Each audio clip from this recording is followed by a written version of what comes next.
जय श्री राम मित्रों। यहाँ तक का रामचरितमानस का प्रसंग मैं आप सभी को सुना चुका हूँ कि कई राजा दशरथ से अपने 2 वरदान मांग लेती है और उसके बाद राम को वहाँ पर बुलाया जाता है। श्री राम के कई संवाद। श्री रामचंद्र जी का स्वभाव कोमल और करुणामय है। उन्होंने अपने जीवन में पहली बार यह दुख देखा। इससे पहले कभी उन्होंने दुख सुना भी न था। तो भी समय का विचार करके हृदय में धीरज धरकर उन्होंने मीठे वचनों से माता कैकेयी से पूछा, हे माता, मुझे पिताजी के दुख का कारण कहो ताकि उसका निवारण हो, दुख दूर हो, यह यत्न किया जाए। कैकेयी ने कहा, हे राम सुनो, सारा कारण यही है कि राजा का तुम पर बहुत स्नेह है। इन्होंने मुझे 2 वरदान देने के लिए कहा था। मुझे जो कुछ अच्छा लगा वही मैंने मांगा। उसे सुनकर राजा के हृदय में सोच हो गया, क्योंकि ये तुम्हारा संकोच नहीं छोड़ सकते। इधर तो पुत्र का स्नेह और उधर वचन प्रतिज्ञा। राजा इसी धर्म संकट में पड़े गए हैं। यदि तुम कुछ कर सकते हो तो राजा की आज्ञा सिरोधार करो और इनके कठिन क्लेश को मिटाओ।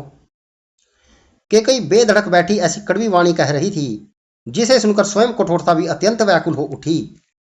जीव धनुष है, वचन बहुत से तीर हैं और मानो राजा ही कोमल निशाने के समान है।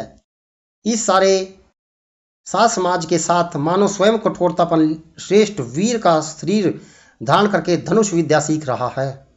श्री रघुनाथ जी को सब हाल सुनाकर वह ऐसे बैठी मानो निष्ठता ही शरीर धारण किए हुए हो। सूर्य कुल के सूर्य, स्वाभाविक ही आनंद निधान श्री रामचंद्र जी मन में मुस्कुराकर सब दूषणों से रहित ऐसे कोमल और सुंदर वचन बोले जो मानव वाणी के ही भूषण ही थे। हे माता सुनो, वही पुत्र बड़भागी है जो माता पिता के वचनों का अनुरागी पालन करने वाला है। आज्ञा पालन द्वारा माता पिता को संतुष्ट करने वाला पुत्र, हे जननी, सारे संसार में दुर्लभ है। वन में विशेष रूप से मुनियों का मिलाप होगा जिससे मेरा सभी प्रकार से कल्याण है। उसमें भी फिर पिताजी की आज्ञा और हे जननी तुम्हारी सम्मति है और प्राण प्रिय भरत राज्य पावेंगे। इन सभी बातों को देखकर यह प्रतीत होता है कि आज विधाता सब प्रकार से मुझसे सम्मुख है, मेरे अनुकूल है। यदि ऐसे काम के लिए मैं वन को न जाऊं तो मूर्खों के समाज में सबसे पहले मेरी गिनती करनी चाहिए, जो कल्प वृक्ष को छोड़कर रेड़ की सेवा करते हैं और अमृत त्याग कर विष मांग लेते हैं। हे माता, तुम मन में विचार करके देखो, वे महामूर्ख भी ऐसा मौका पाकर कभी न चूकेंगे। हे माता, मुझे एक ही दुख विशेष रूप से हो रहा है कि वह महाराज को अत्यंत व्याकुल देखकर इस थोड़ी सी बात के लिए ही पिताजी को इतना भारी दुख हो। हे माता, मुझे इस बात पर विश्वास नहीं होता, क्योंकि महाराज तो बड़े ही धीर और गुणों के अथाह समुद्र हैं। अवश्य ही मुझसे कोई बड़ा अपराध हो गया है जिसके कारण महाराज मुझे कुछ नहीं कहते। तुम्हें मेरी सौगंध है माता, तुम सच सच कहो। रघुकुल में श्रेष्ठ श्री रामचंद्र जी के स्वभाव से ही सीधे वचनों को दुर्बुद्धि के कई टेढ़ा ही करके जान रही है। जैसे यद्यपि जल समान ही होता है परंतु जोक उसमें टेढ़ी चाल से ही चलती है।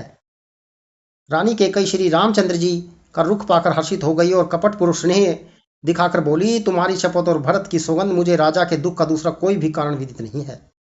हे तात, तुम अपराध के योग्य नहीं हो। तुमसे माता पिता का अपराध बन पड़े यह संभव नहीं। तुम तो माता पिता और भाइयों को सुख देने वाले हो। हे राम, तुम जो कुछ कर रहे हो सब सत्य है। तुम माता पिता के वचनों के पालन में तत्पर हो। मैं तुम्हारी बलिहारी जाती हूँ। तुम माता पिता को समझाकर वही बात कहो जिससे चौथेपन बुढ़ापे में इनका अपयश न हो। जिस पुण्य से इनके तुम जैसे पुत्र दिए हैं उसका निरादर करना उचित नहीं।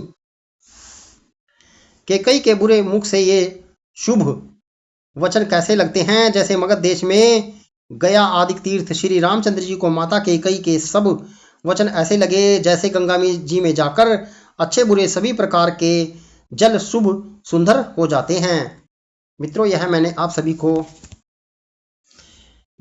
श्री राम और कैकेयी का जो संवाद है वो आपको यहाँ पर सुनाया है।